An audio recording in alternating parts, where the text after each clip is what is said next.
Welcome back to me screaming. Hi everybody, and welcome to my presentation. Today I'm going to be talking about The Night of the Demons and how it portrays women and sexuality in horror. Let's get started. So what even is The Night of the Demons? So Night of the Demons came out in 1988 and is labeled by Google as a horror/horror comedy. So that kind of raises the aspects of how well this film is. So it presents a mismatched group of friends, that's debatable as well, who decide to spend their Halloween in an abandoned and haunted funeral parlor, as one does. After they accidentally disturb the demons of the land in a mirror seance that we're going to go over in a bit, the demons slowly possess and kill the partygoers, but they do it in a weird fashion. And the whole time, they're also hunting our main character, Judy, who we'll talk about. But of course, our main character survives in the very end. Sorry, spoiler. And by some miracle, along with the token black character, Roger. So that's a whole other conversation of why the one black character in the film survives, when usually in horror films, the black character is usually one of the first to go. So have your conversations about that. All right, so you're intrigued now, right? You want to know more. So the film features many different types of classic female personas in the film, such as our main character, Judy, who's kind of our innocent virgin situation. Then we have Angela, the party hostess, the one who organized everything. She's kind of the sassy mean girl of the situation. Then we have Suzanne. She is the makeup-obsessed slut. All she cares about is makeup and sex. That's it. That's where her personality pretty much ends. Then we have Helen, who is kind of our scaredy cat and extra girl. She doesn't play too big of a role in the film, except for being killed off first. And then last but not least, we have Franny, who really doesn't have much of a personality, except for the fact that she's friends with Judy. She is in a relationship of sorts with a character named Max, and she's also the film's token Asian character. We don't see a lot of her, but the film apparently needed to have somewhat of a diversity, seeing that they have one Asian and one black character. And again, that's a whole other conversation. So fun fact, Jill Terashita, who plays Franny, our token Asian character, also plays a role in Sleepaway Camp 3, which is the trilogy, the third movie of the Sleepaway Camp that we watched in the very first weeks of our class. So who knew? All right, so let us meet these lovely women. So to your right, I hope it's your right at least, you're going to see our girl Franny. We don't know much about her, but we do know that she's friends with Jay and Judy. Jay will be introduced later as Judy's romantic-ish partner, and she's also dating a character named Max. She seems to be somewhat free-spirited and doesn't really have much of an issue with sexuality or anything like that, seeing as she and Max actually have intercourse in a coffin later in the film. But she does die pretty early on in the film, so we don't really get to know much about her. Next, we have Helen. She seems to be good, not really, like the acquaintance of Roger and Stooge. And she also might have some kind of fling with Stooge at the very beginning, but that quickly dies out. And Stooge is also a total douchebag ding-dong. She is also the first to really see the demon in the mirror seance and then witness her own death, which, again, whole other conversation of why that scene is important. She then goes missing for the majority of the film until she shows up dead. So again, we don't get to learn about her character too much, but sick dead body. Next, we have our dear, sweet, lovable Suzanne, who is going to be a very big character in this movie. Suzanne is good friends with Angela and initially knows about the party and knows about Angela's plan to scare everybody, but she doesn't really care about it. All she cares about is if there's going to be cute boys at the party and how good she looks. And outside of her sexuality and her makeup, she doesn't really have much of a personality. Second to last is Angela. Angela is the host of the party and friends with our favorite whore, Suzanne. Whore.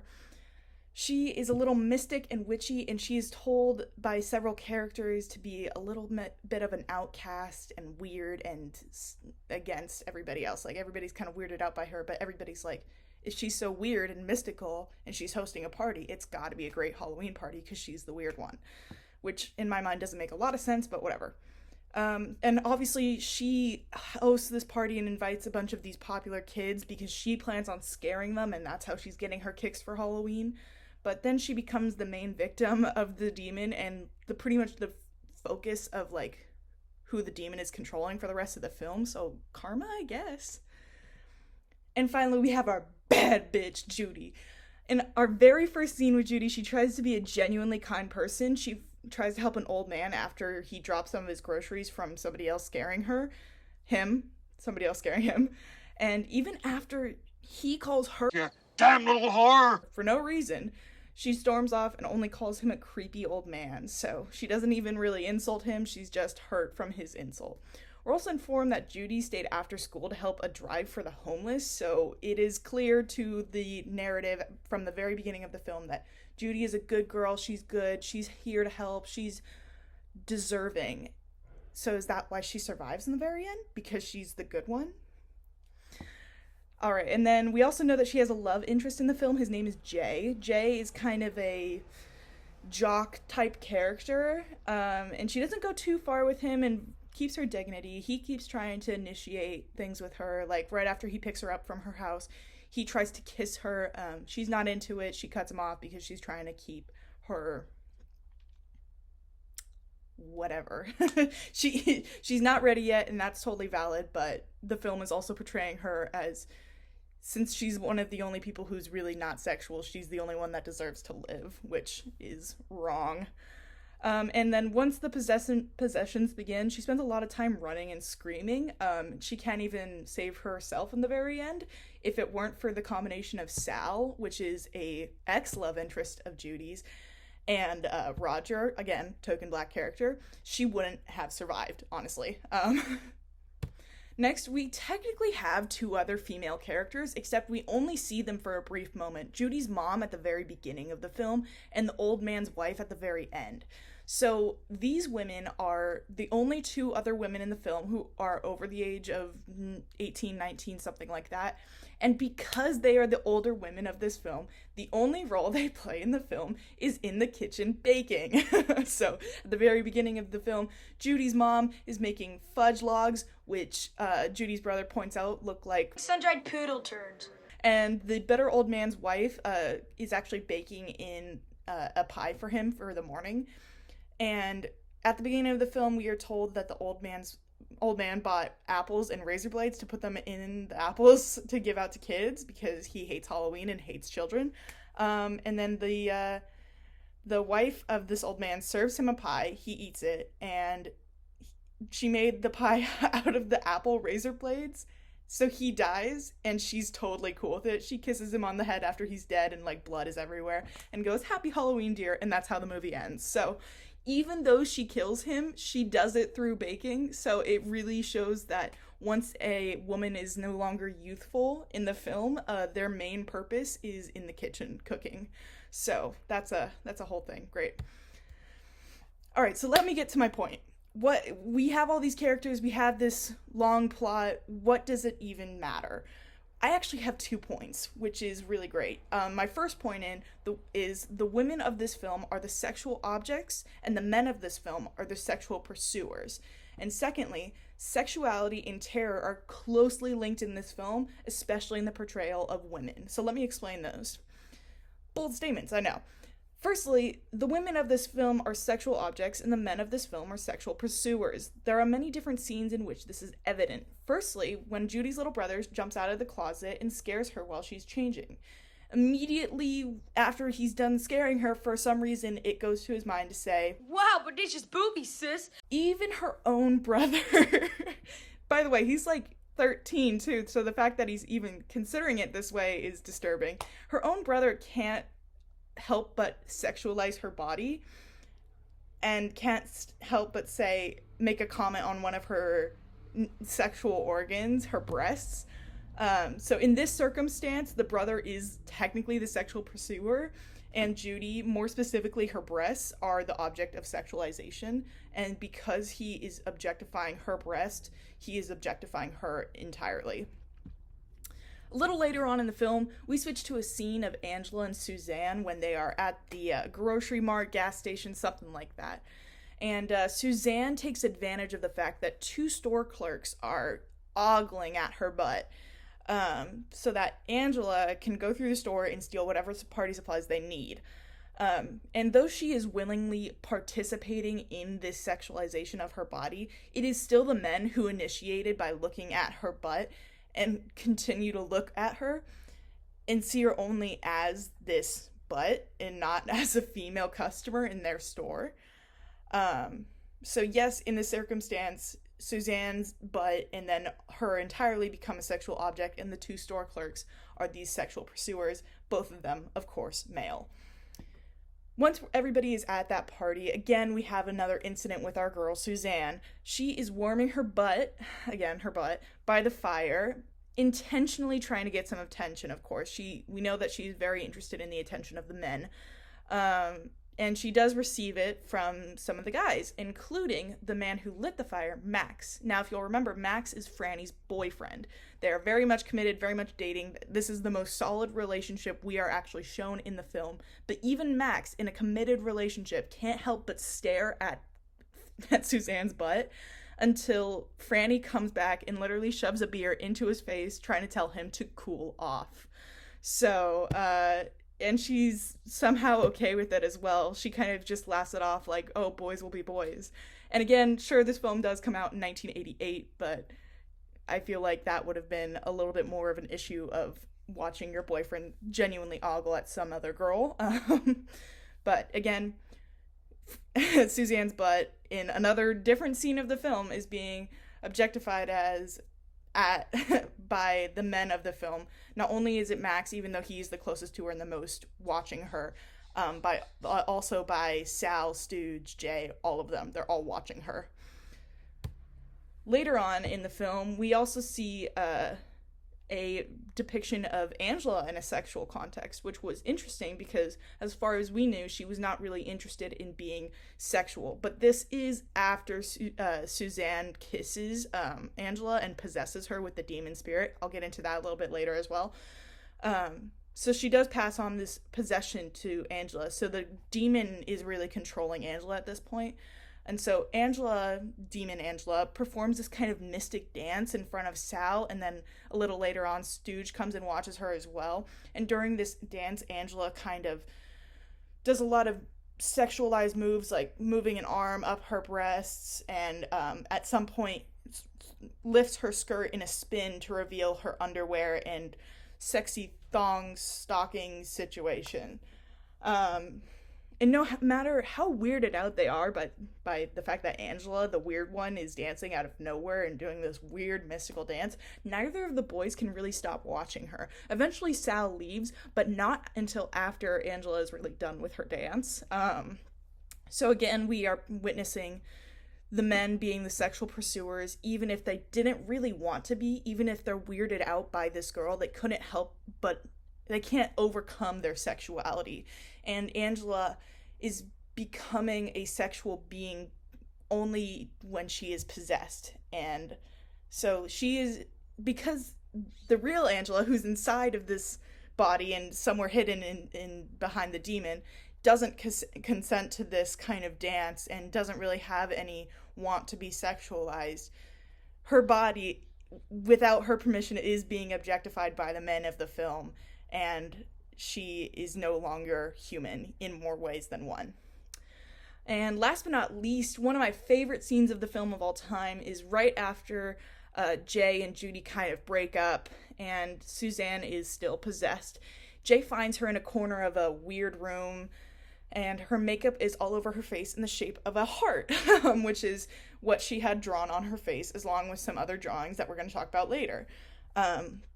Instead of asking her if she's okay or anything like that, obviously saying that she's gone a little crazy with her makeup, he kind of just walks in and sees that she doesn't really have her shirt buttoned and is sitting by herself and goes, hey, maybe I might get laid. So he initiates some kind of a sexual idea with her, and then she starts to unbutton his pants, and then he just drops any if any concern he had for her, and they get down to it. So even though he doesn't technically initiate because she is the one that unbuttons his pants, he doesn't disregard it either. He doesn't take away from this. Instead, all he sees is Suzanne as a body. He doesn't see her as a mentally disturbed person.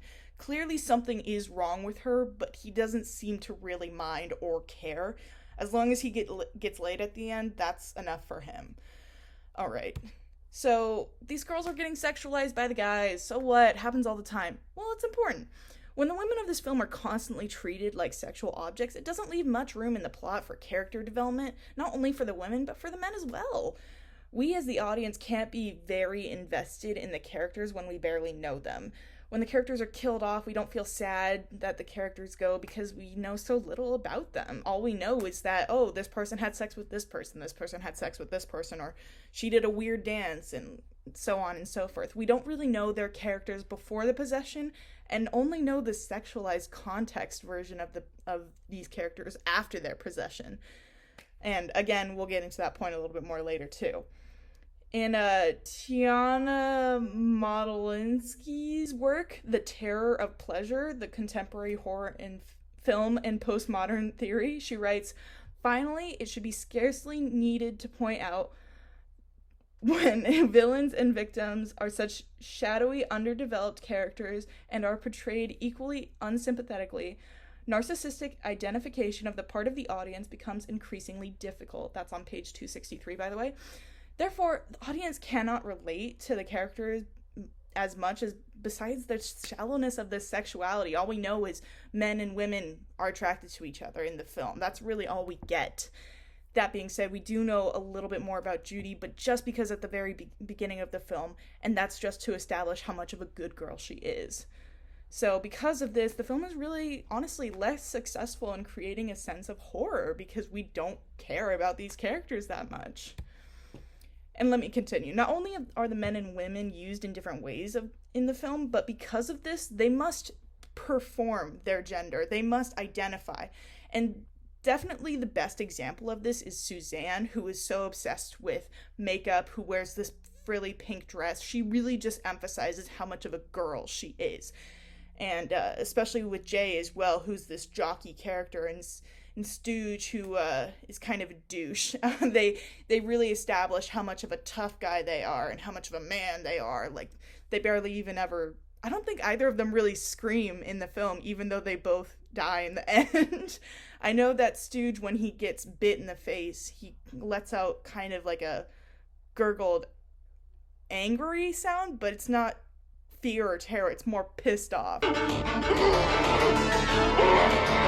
So even the men don't have a lot of freedom to have any feminine traits such as fear or screaming. And the fact that both of those are feminine traits is a whole nother thing.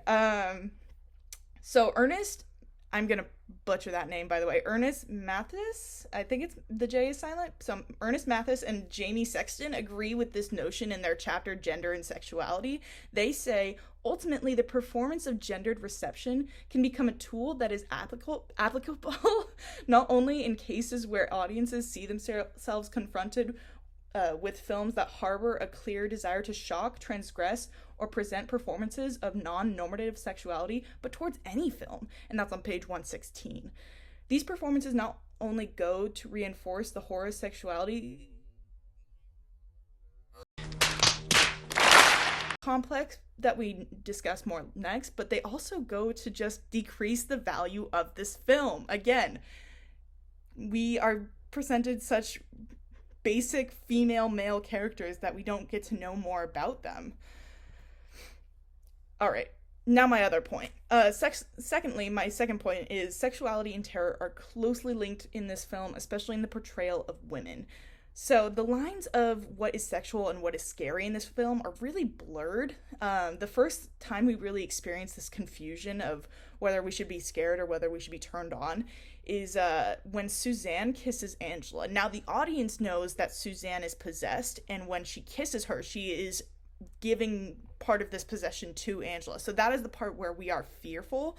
But at the same time, this act of women kissing women has been trademarked over and over again in pornography as a very sexual move, it's seen as kind of forbidden, and the fact that they're best friends too shows how close they are. And so we get this kind of blurred line of whether or not we should be turned on that these two cute best friends, these very beautiful women, like all the women in this film are beautiful, these two beautiful women who are best friends are kissing. So we are confused on whether or not we should be feeling scared at that scene or we should be feeling good about that scene, and the honest answer is both. Later on in the film, again, I did talk about this a little bit earlier, Angela finishes her dance, and then Sal decides to kind of leave, and she tells Stooge to come dance with her, and she starts complimenting him because she's possessed, and so she's just trying to gain how many people she is possessing in the film, if that makes any sense. And so she asks him to kiss her, in order to transfer that possession as well, just like how she did with Angela, or with Suzanne. And so Angela does kiss him, but then this kiss scene turns violent out of nowhere. Now, the initial shock between Angela and Suzanne kind of had this blurring effect where we're like, ooh, they're kissing, but then we're also like, oh my god, Angela's possessed now. But that scene, once it was done, that is no longer really scary to us. We're like, oh, that's okay. Okay, that's now every time somebody kisses, we know that they're going to be possessed. So the film actually decides to make this scene even scarier by having Angela bite off this man's face. I believe his lower lip is completely gone, and then we are shown a scene where Angela spits out his skin and her mouth is full of blood. So now we have this scene again where the kissing between these two partners is sexualized and their bodies are all close. But then we're instantly transferred into this scene of blood, gore, and violence. So again, these lines between terror and turning on are blurred and combined.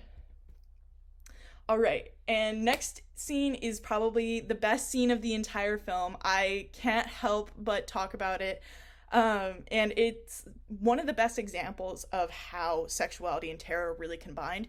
So before Jay finds Suzanne sitting in the corner of that room and they have sex, Suzanne, possessed, is sitting in the corner of that room by herself, and she has her lipstick, and she's putting it on her lips, and then suddenly transfers it into a heart on her face, and then traces the lipstick down her body, circles around her open chest, her open boob, and pushes the lipstick tube inside her nipple. Like, it disappears, it's gone, it's in her body in a way that is not logically possible, in a way that is not physically possible, but it happens because she is, one, possessed, and that somehow changes her bodily form, and two, very into the makeup, I guess.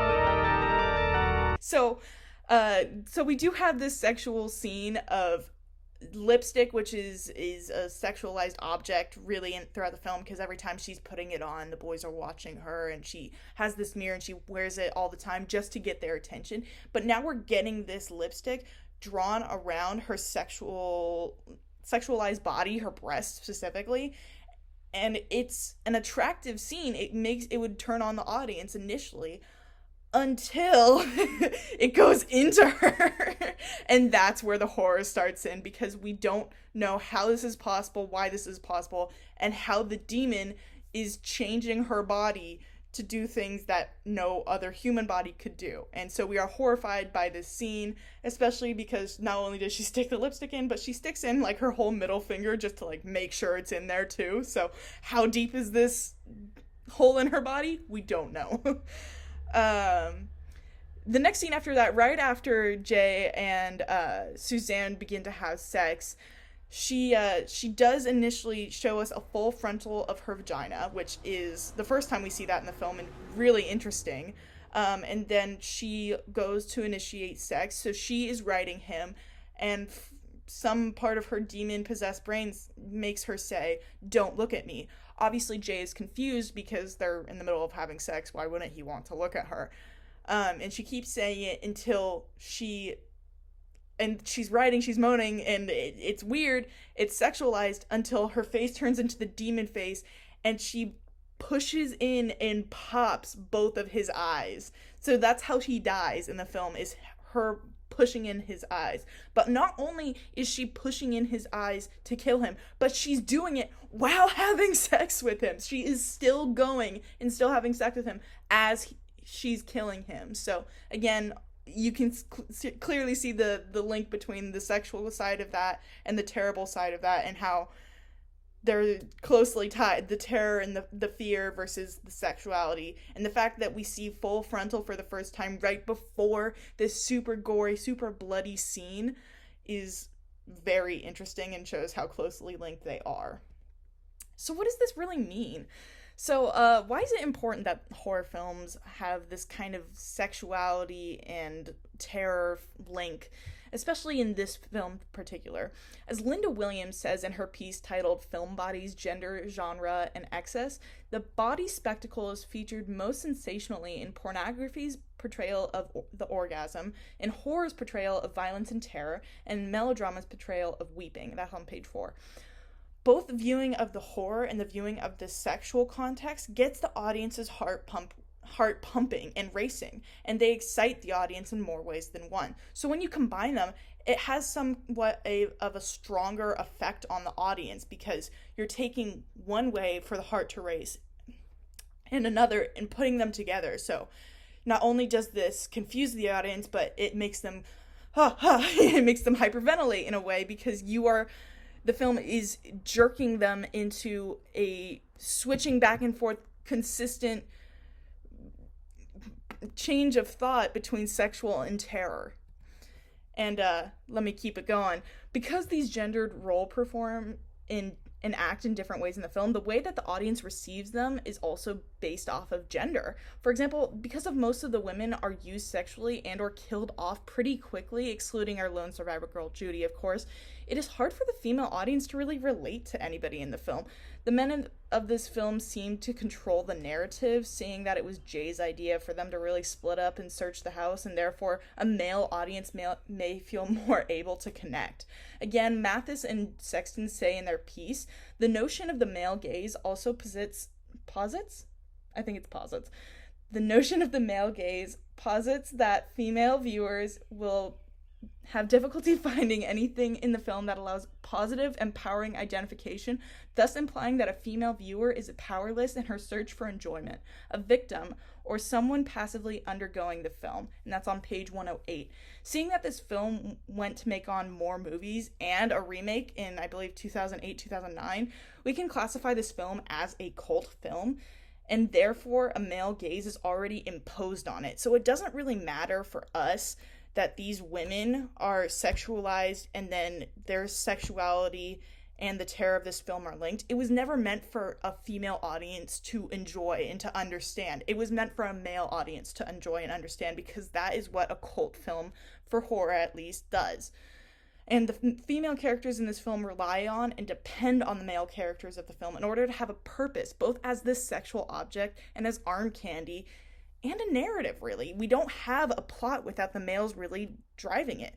Judy would have never been at that party without Jay. Jay, Judy, Franny, and Max would have never split out without Jay's idea. Stooge wouldn't have told Roger and Helen to leave. They would have never left if it weren't for them. They wouldn't actually have been there if it weren't for them, because Stooge was the one driving and telling them where to go. So, in the end, this film is technically, in my opinion, a successful horror film in the sense that it seems to follow a common theme and traits of the majority of other horror films, but by doing so, it eliminates some of its potential for it to break from this film theory that we've applied to horror and becoming much more than that. It shows a surplus of sexuality over plot, characters, and even logistics. Like, how big is that damn house, anyways? There's so many different rooms.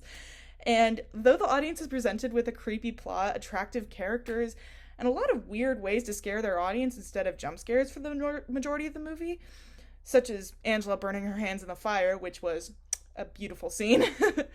It lacks the kind of development and depth in the story. Really, we are quickly told like why there is a demon on the land, but not in a logical way and not in a way that could have brought more suspense or intensity to the film. And at the same time that it follows this horror film formula in some ways, it also reinforces sexism in the film through these two older women baking, the girls kind of standing behind their man, even if they're sexualizing other women, like Franny and Max, like I said at the beginning. And ultimately, Judy would not have been able to survive the film without the help of Roger and Sal, the two main characters. Sal sacrificed his life so that Judy could escape off the ledge, and Roger was the one who pulled her over the wall to escape from all the demons. If it weren't for the both of them, she would have died at either time, along with the fact that Sal pulled her up when Angela was coming towards her. She kept saying, I can't walk, I can't walk, I can't walk. And he was like, yes, you can. And he pulled her away.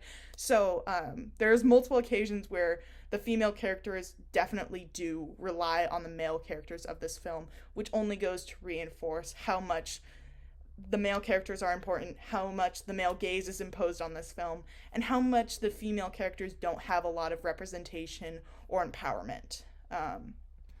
I just want to say thank you guys for listening to this rant, and these are my sources.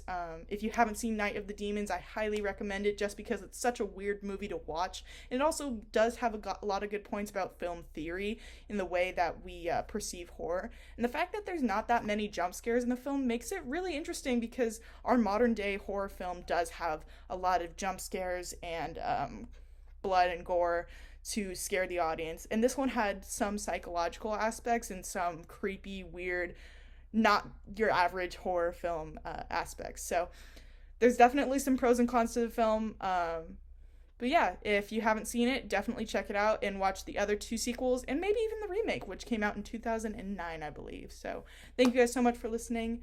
Have a good day.